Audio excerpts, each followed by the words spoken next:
Good morning, everybody. Welcome to the OK Grognard Show. It is Thursday, November 19th, 2020, 10 a.m. Central in beautiful Lake Geneva, Wisconsin. Well, it's Thursday. It's inconceivable, but it's GMing Tips Day. Thanks, George. You're feeding me the good lines. Nice. And we're going to continue with some of the stuff we were doing last week. Random tips from the GM's Day page, part 2. And don't forget, sometimes the GM needs a little help. Show your GM some support for GM's Day. And GM's Day, of course, is the 4th day of March. We started that up in, I want to say 2003, which means that this March 4th will be the 18th anniversary of the holiday. Sadly, it's also going to be the 13th anniversary of the 2008 passing of Gary Gygax, because, strangely enough, he did indeed pass away on what had been GM's Day for 5 years. Yeah, pretty bizarre that would happen that way. I remember posting to him, and I posted about this in the OK Grognard Show Facebook group, but I'm just going to pop up over here real quick. On EN World, in late February, while we were developing the idea for this holiday, for this gaming holiday, I posted, in the thread where Gary used to graciously answer questions and take compliments and talk about his whatever he was working on. And remember, this is 5 years before he passed. Said, I'm sharing, well, I said, good afternoon, Papa G, which some of us took to calling him. I said, I'm sharing some old-time stories. I'm sharing some old-time stories from the early days about my first DM/GM in another thread. Oh, the early days of DMing, yeah. It'd be great if you could pop in and share some of yours too, and I gave him a link to the thread. And if you hadn't already heard, please know that you were also invited to jump on board for the March 4th for GM's Day. Yeah, March 4th was chosen. I'd suggested it. A friend of mine, a fellow named Jeff, someone I played Living Greyhawk with, had a March 4th birthday, and he was very proud of the fact that March 4th was both a date and a command. And I took that to heart when trying to figure out a day for GM's Day and suggested it to whoever was in the crowd. There were a handful of us who had been championing, yeah, the idea of this gamer holiday. We've got a growing grassroots movement to promote the first gamers holiday, and I think you'd enjoy being a part of it. He said, my son Alex is wont to call me Papa G now and again. That was kind of humorous. I don't know how I picked up on that. I didn't really know Alex then. Obviously, this is 18 years ago. Alex would have been, he's like 33, 34 now, so he would have been 15, 16 years old. The accounts of the old-time D&D games I have are pretty well told already. Well, that is fair, or will be, in the Dragon magazine column I do up on a soapbox. So I have to pass on the kind offer. I take it he was saving whatever material he had for the column of Dragon magazine which was actually still being run by Paizo at that point. Wait, 2003. Had it even been passed over to Paizo yet? I'm not completely sure about that. I hadn't heard about March 4th of GM's Day. Sounds like an excellent idea. Hope it gets a great turnout. I'll not be marching much of any place, though, what with my bad leg. Yeah, right? So, yeah, it was nice to get a excellent idea. Hope it gets a great turnout. It was nice to get a endorsement, if you will, from Gary regarding the idea of a gamer holiday for GM's Day. I think of all the accolades that Gary collected over having created D&D and having furthered it over the years with his own participation and this sort of juggernaut, gargantuan juggernaut that he created that is still so prevalent today. I think this was just one more small feather in his cap, but I think he appreciated it, which was nice. The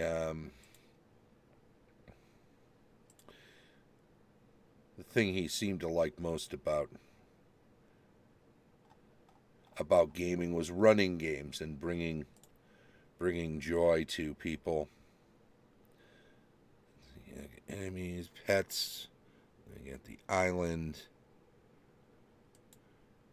family. And we may have left off here. I'm going to pop open some of these tips that were running on the GM's Day page over time. And I'll just bring them up like this. Yeah, that'll work. Let's look at one. Ran all these tips over there. Here's one here. GM tip. Make the rival gang all one family. I loved using the Addams Family for this particular meme. This value-added meme, joke, whatever. It's humorous to think of them as a villainous family. They weren't really portrayed as villains, if I can review their show in brief. Weren't really portrayed as villains in this show. Just quirky, kooky, mysterious, ooky. Altogether ooky. And if you had to, Grandmama was probably the one that was closest to evil. She seemed to delight in sort of sadistic, even as Uncle Fester delighted in the masochistic. And I suppose the combination of the two helped create even more chaos in the mansion. And there's a beautiful thing. Look at that, as you're thinking about tips, GMing tips, look at the antlers behind Lurch's head. Notice how one is just kind of turned down, and the head is actually tilted a little to the side, as if it's waving or giving you a look. Like, are you in here?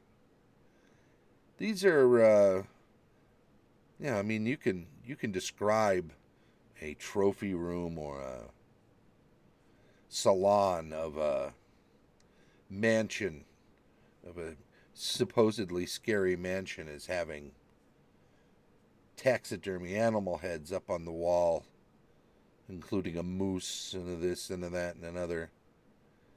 But if you describe the moose as having one antler waving forward and the head slightly angled like a quizzical dog, that's little details like that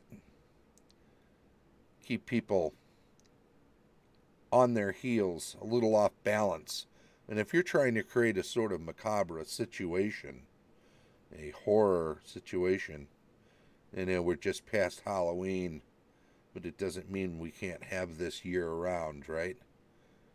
If you're trying to create that sort of feeling, you never want to describe, and everything in here makes you feel afraid. No, it doesn't. Not when you say it. Now, when you describe it, and this is an age-old writing tip, but also a GMing tip, is to show, not tell. It's that simple. And what do you show? Well, show the moose. The bell cord is a noose. Things like this are excellent. Cousin It. Where is Cousin It? Not in this picture, huh? Couldn't find his way there because of the... Maybe he's taking the pictures. No, I'd think Thing would be in charge of the camera, right? It's his one best thing is he can push buttons. Help them out with an Ussie. That's a picture of all of us. I don't see an extra hand in there anywhere, which would probably be on the left near the table if it was. That's a great chair too, though, isn't it? Nice and wide. You could squeeze a couple of butts in there. Maybe not gamer butts. Mine's a little big. I might have to use that chair on my own. But that's all right.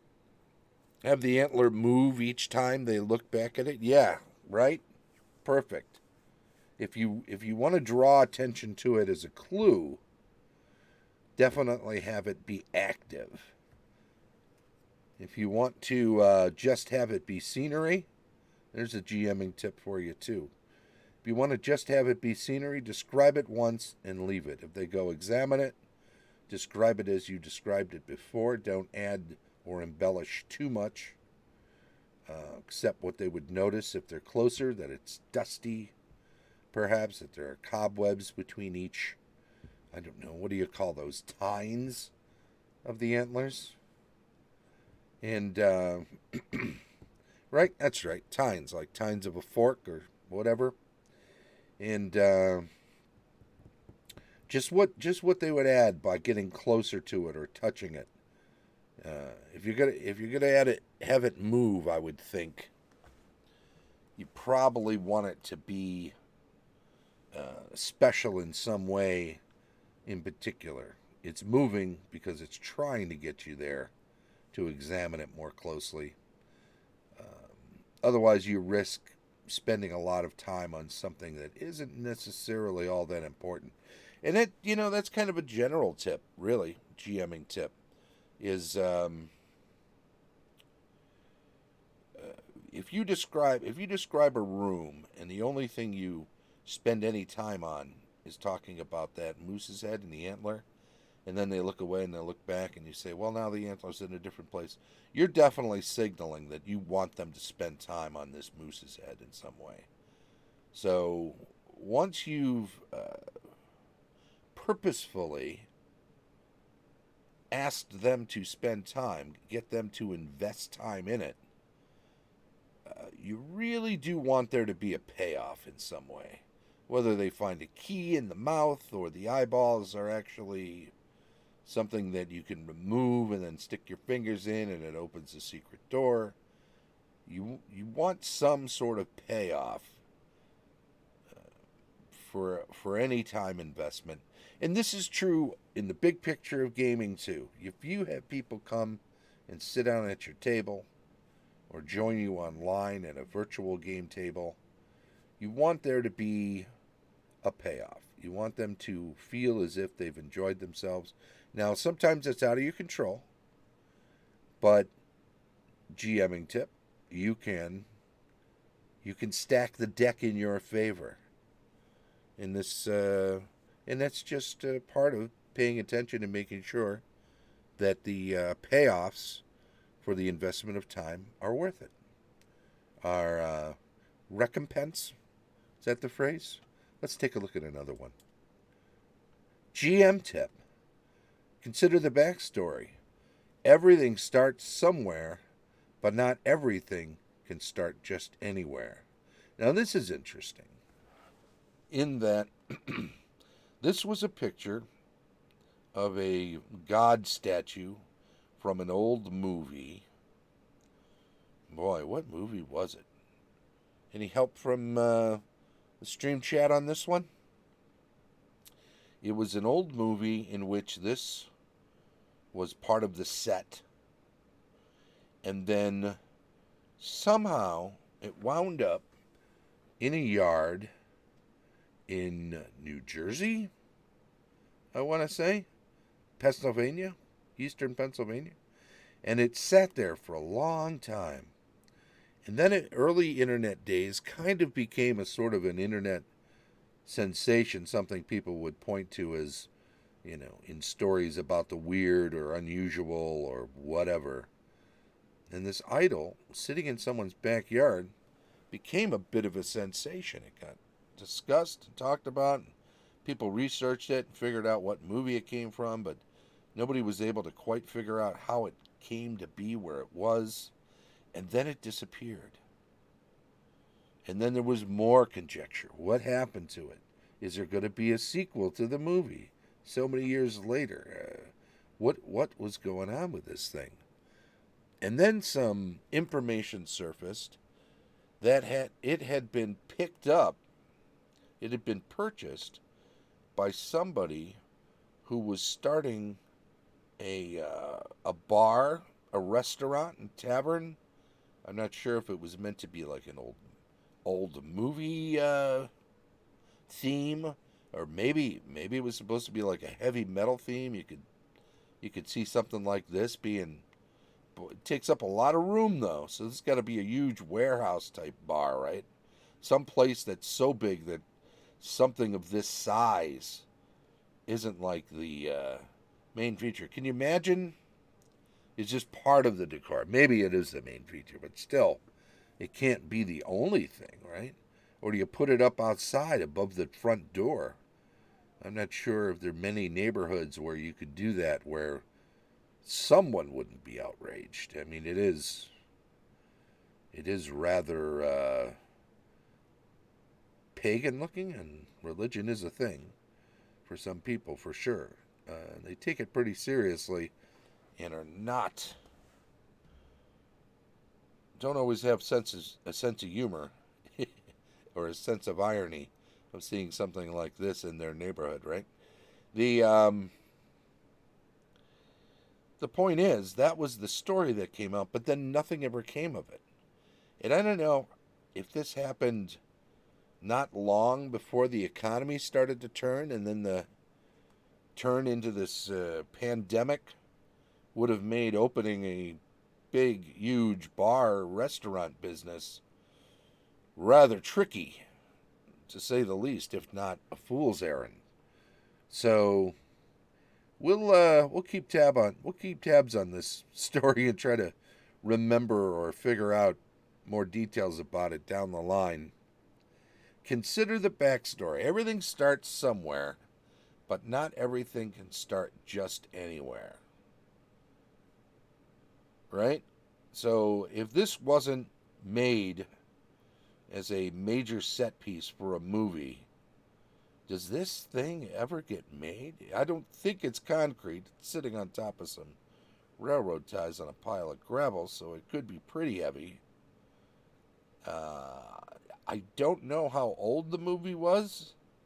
I don't think this is plastic. I don't think you make a mold for this, except maybe in pieces.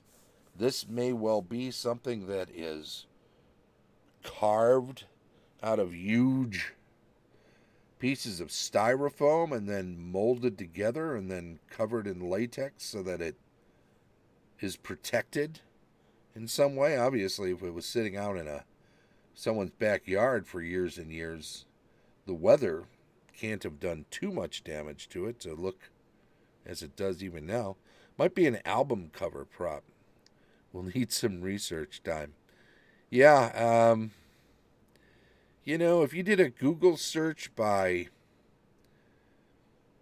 pagan idol statue movie, backyard. Throw in backyard. You may come up with the story on this thing.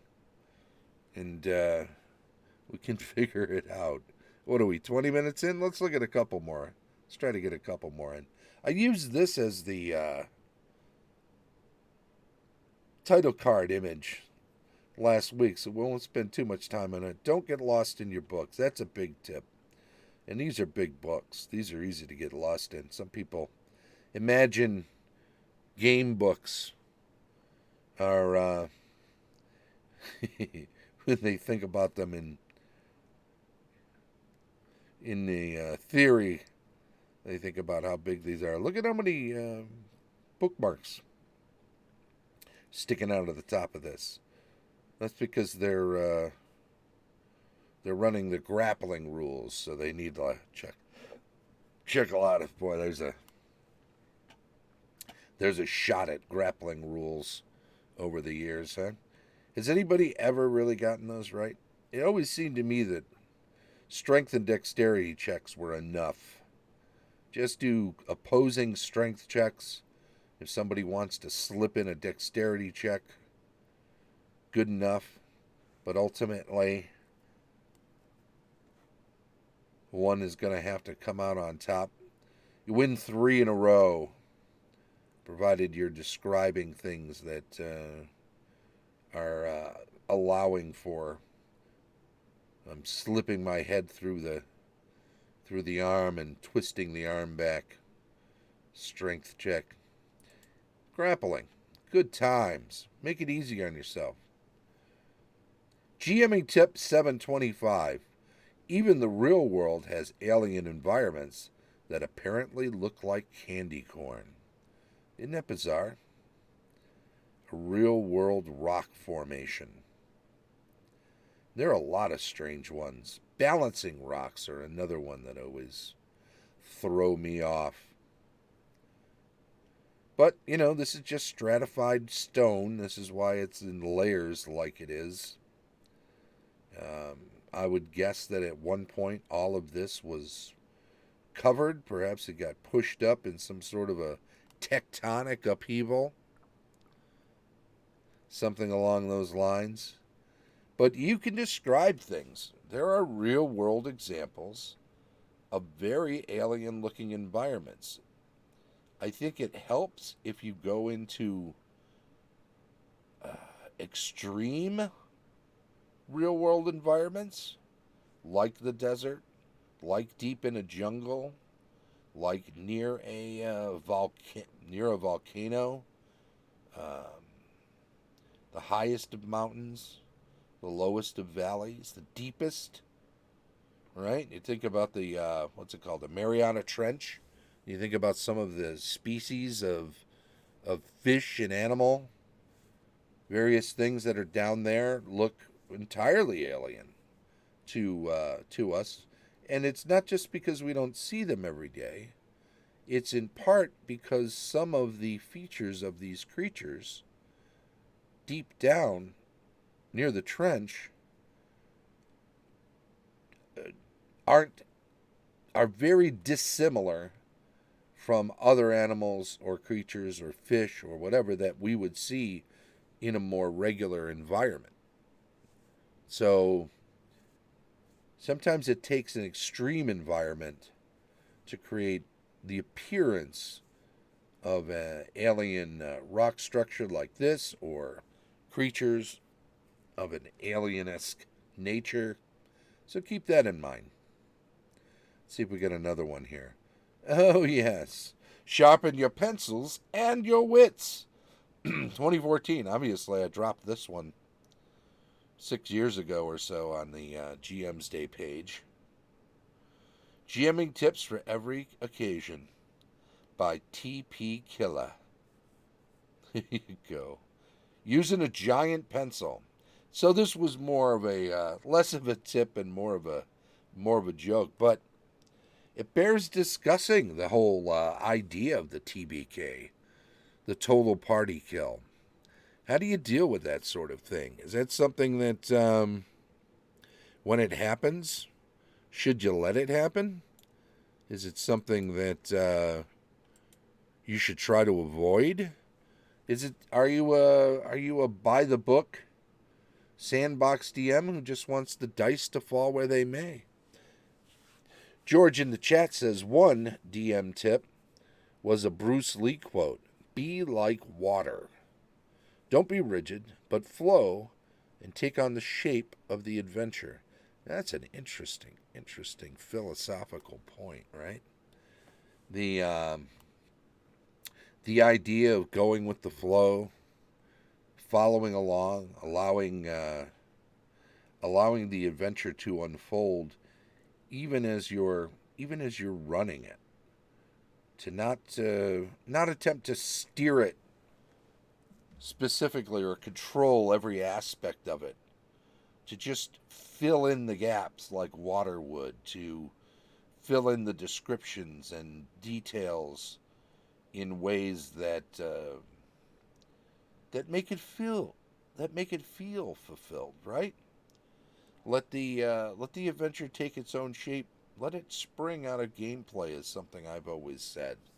That the story of the adventure is a byproduct of the gameplay. So if you try to force it, do you get a story? Sure, you can force anything, right? You could just sit there and tell the whole thing yourself and occasionally ask the players to roll dice as a sort of a superficial kindness. And you'll have a story. But will it be as satisfying a story as one that develops naturally, like George is saying, that just takes shape from the actual adventuring? And I think it's true that you'll have some misses. It's quite possible that stories like that aren't going to happen every time. But the most satisfying ones will definitely be the ones that unfold in a very organic nature. I think I've said it before, but there's one of my favorite improv phrases is let's go somewhere, anywhere, together. And I think that really sums up what you're trying to present as a game master when you're running a role-playing game, is to bring everybody in and then let's just go. But as long as we're going together, as long as we're all on the same page, in the same boat, I think we'll find a way to get there. You know what? We'll come back to this one. We've got some more of these, obviously, with 18 years of GM's Day and me throwing out these tips periodically. I think I've got more than a few of these still to look through if we want. So we'll revisit this next week, and we'll revisit in particular the total party kill as something that we need to take a look at and discuss in more depth. We'll do that next week. And what we'll say is, hey, thanks always to everybody who's following the show, especially those of you like George who chime in on the stream chat during the show. It's very much appreciated. Don't forget, we can come back. Whoop, wrong way. What happened there? Oh, no, my goodness me. What's going on? Oh, it's chaos. Here it is, 10 a.m. tomorrow. Building Adventures. We got one we were working on last week. We'll get back to it. GM reviews on Saturday, rules retrospective on Sunday, weekly news and announcements on Monday. Tuesday is cartography and world building, campaign discussion on Wednesday.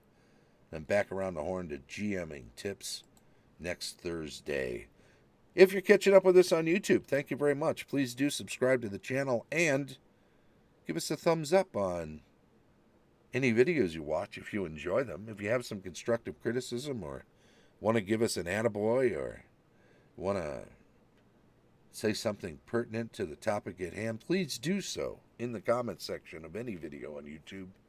It will be appreciated, and it will definitely be seen by us and hopefully others. Thank you once again, everybody, And this has been the OK Grognard Show from beautiful Lake Geneva. Bye-bye.